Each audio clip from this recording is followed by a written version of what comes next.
Okay, so there are some new announcements that have come out for fights. I don't think there's a lot of truth to some of them. This one could have some truth to it. You never know. But I'm going to go over just what I think about this matchup, what I think about this, the rematch, which is probably going to happen. This, Rafael Fiziev moving to featherweight, which I think is actually kind of sick move, potentially, if he would like to do that. I don't hate his chances at featherweight. And finally, this thing, which I don't think is going to be true at all, but if it is, that'd be fucking sick. And it's about time we get this fight, the Jon Jones versus Aspinall fight, announced. So, we're going to start with this one. We're going to start with Dustin Poirier versus Max Holloway. I think that if this happens, I think it makes sense. It doesn't make a whole lot of sense because I've already fought twice and Poirier won both times. But a trilogy for the BMF belt, it's like, okay, it makes some sense to me, at least a little bit. You haven't done it for a BMF belt. And to be honest, Max Holloway, both times he fought Poirier were either, I'm pretty sure they were both short notice fights where he couldn't bulk up to lightweight good enough. So I like this for Holloway if he gets the notice that he needs.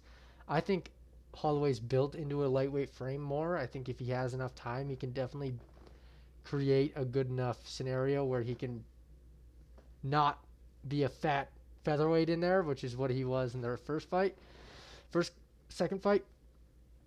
And I think that Max Holloway has a way better chance of winning this one in comparison to the other two fights that they had, simply because of that frame advantage at this point.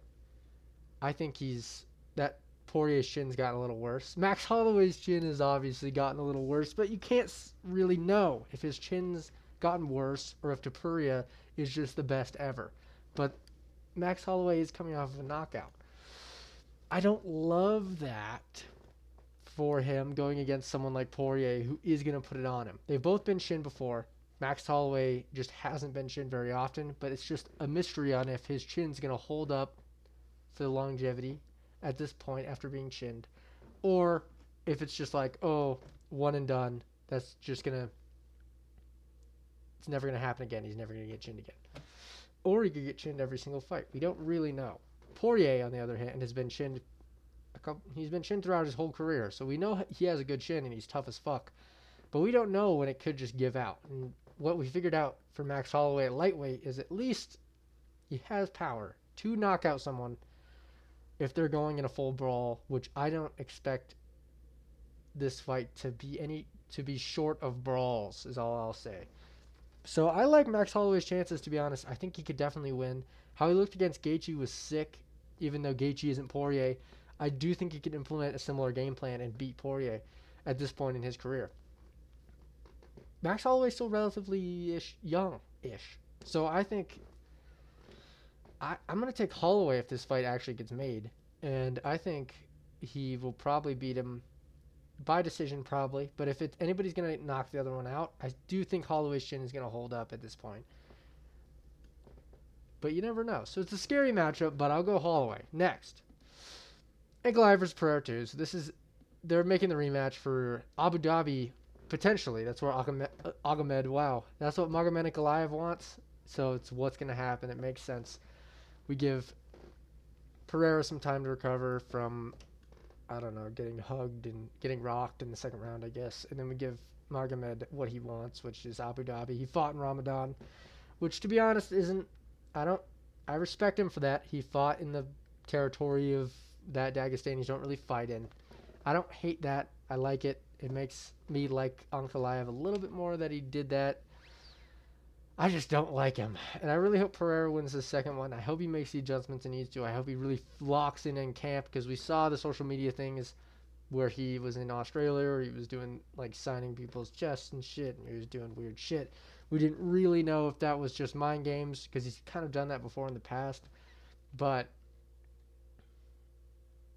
it seemed to have affected him a little bit, at least in his confidence going forward. Maybe that's just Magomedov's pressure. That's a big possibility, but I don't know.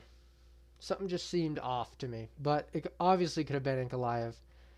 But I don't know, man. You've been in that many kickboxing matches and you're that afraid of Ankalaev's pressure, even like when you stuff the first 5 takedowns, maybe start letting him go a little. So I really hope Pereira makes the adjustments, knows he can't get taken down by Ankalaev, who doesn't have a submission on his record. His wrestling is not the same as all these Dagestanis, these other ones. And I hope he gets the confidence and pushes forward more this fight. I think he will. I will probably go... Shit, I'll probably go with Pereira again, to be honest. It was very close the first one, and if he started landing more of anything, really, he didn't really throw. I think he can get this decision. Or chin him. But I'm definitely gonna... I was very confident going into Pereira in the first fight. I will not be as confident at all this second time. But yeah, next. So, Rafael Fiziev is moving to featherweight. He might be moving to featherweight. So he made short notice 155. He made 155. He made lightweight on very, very short notice. So he doesn't have to cut much, or either that or he stays in very good shape the entire year. But I don't. People usually fucking have to cut weight, even the people that are in shape. I think that he's kind of underweight for lightweight, which would make sense, to be honest. And I think if he moves down to featherweight, he'll have a big physicality advantage. I think he'll have a power advantage that he doesn't have at lightweight because his power's a little lacking at lightweight. I think in featherweight, it'll definitely do him more justice. And I think he'll be quicker. I just think this is a good move for Fiziev, to be honest. Lightweight for him is a little bit stuck. He has losses now to people at the rankings. He doesn't have much momentum. The matchups for him now are just all over the place bad. I don't know. He either can take the Gamrot rematch or he can take a really surging contender. I don't know. It just looks weird. He's in a weird spot right now. So I think he should move down to featherweight. I think that would mix up featherweight really well. I know Patricio Pitbull is doing a good job at that, but I think introducing another guy at featherweight after Topuria moving away would add a lot of hype to the division, especially because lightweight, we're not short on hype at lightweight. So I think featherweight needs some help. And I think Fiziev moving down to featherweight is perfect. Awesome help for featherweight. And him versus Volk is sweet as fuck. Him versus Diego Lopez is sick. If he can get there, there's some tough dudes at featherweight. So, I like this a lot, to be honest, for Rafael Fiziev. And then finally, we have this, which isn't confirmed by any means, but it's targeted by... I don't think this is at all credible, I'll say. But if it is... I really like it, to be honest. The Pereira losing his last fight did give us something good. Unless you're a fan of Magomed, which it gave you a ton of things good, but I don't get why you would be. But if you are a fan of Pereira, the loss, you can look back at the loss and be like, okay, it freed up something very good in the future. Jon Jones versus Tom Aspinall no longer has any questions about what about Pereira? Because he's done.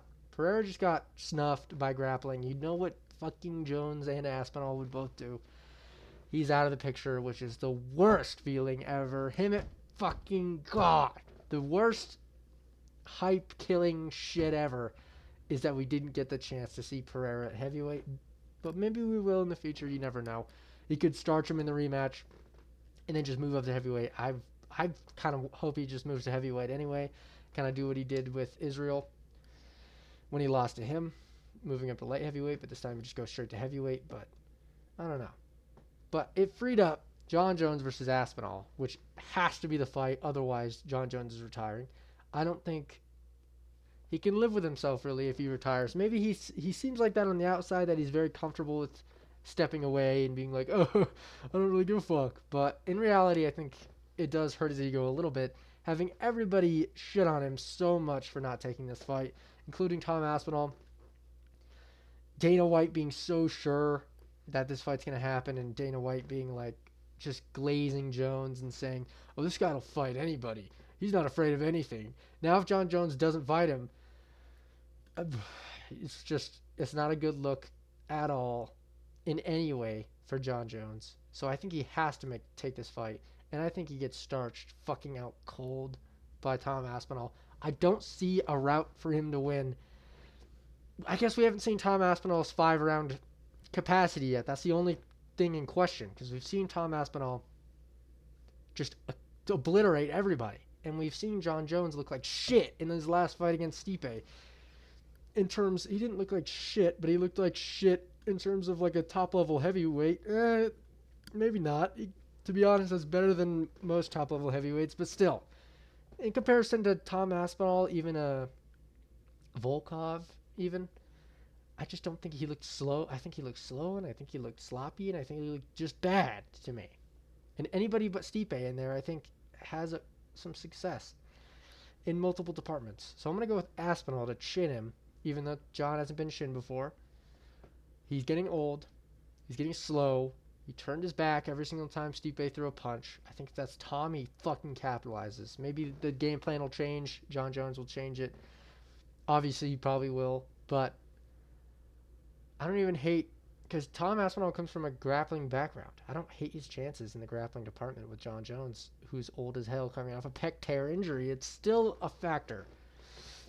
And PEDs, they don't age your body well. So it's why you got the pec tear in the first place. You can't really get a pec tear without having something in you unless you're really, really, it's really fucking difficult. So I'm going to go Tom by anything he wants, really. Not a submission. I'll go Tom by knockout a little bit later than his previous ones.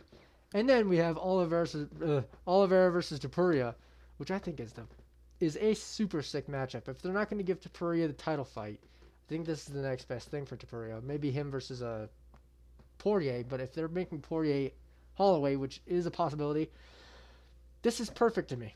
This makes a super duper hyped number one contenders fight. Then you can give Sarukian to Gaethje, maybe? Maybe you do that. I don't hate that either, to be honest. I think that's pretty cool. Topuria versus Oliveira. This is a very interesting matchup to introduce Ilya to lightweight. And I think I would pick Ilya. I'm not going to lie. I know there's a height advantage. I know Oliveira's slick as fuck, and I'm a huge Oliveira fan. But something about Topuria's inside boxing and something about Oliveira getting rocked every single time he goes into a fight. Every single fight he gets rocked. Is Topuria going to let him survive? I don't think so. I think Topuria has the best... He might have some of the best finishing ability once he gets you there out of every fighter. I think he can put it on Charles. And Charles could hit him with some crazy shit. He could hit him with a head kick. He could hit him with a super mean cross. He's done it before. He's done it to a ton of people. But there's something about Topuria's boxing, inside especially, that I think Oliveira will get hit. He'll get rocked. He's gotten rocked in every single one of his fights, like I said. And I think Topuria will capitalize where others couldn't and finish him. On the ground, I don't hate Topuria's chances either. He's not going to go into his guard. He might even go for a takedown. I trust him to defend takedowns from Oliveira. He's not Chandler. He has good takedown defense. He's solid. The only mystery to me is lightweight. Is the lightweight difference? Is it going to be that? Is the strength of the lightweights going to be that much of a difference for Topuria? There's a chance. But Topuria's been a fucking menace at featherweight. Strong as fuck menace. And he kind of has his way with people often. So I think going up, I don't think it'll have a problem. I don't think it'll have a problem in the physicality, really. And I think, especially against a guy like Oliveira, who gets rocked, I think Topuria has a very, very good chance of beating him. Him versus Islam is very interesting as well. Very hard to predict that fight, for me at least. That one's harder, because Islam doesn't get chinned, and he has very tight boxing. But Oliveira gets crazy.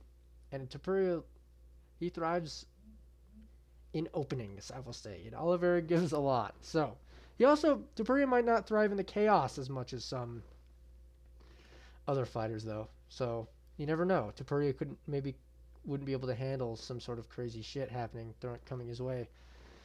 It's just very interesting, and I would love to see it. And it makes a perfect co-main event. But are they going to waste both these guys in a co-main event? I don't know. It's an interesting idea. But I think that's about it. Let me know what you think about these matchups, and if they were to happen, who you think would win. Tell me if I'm delusional. Shit on me, I don't even care. Anything for engagement. And I will see you soon.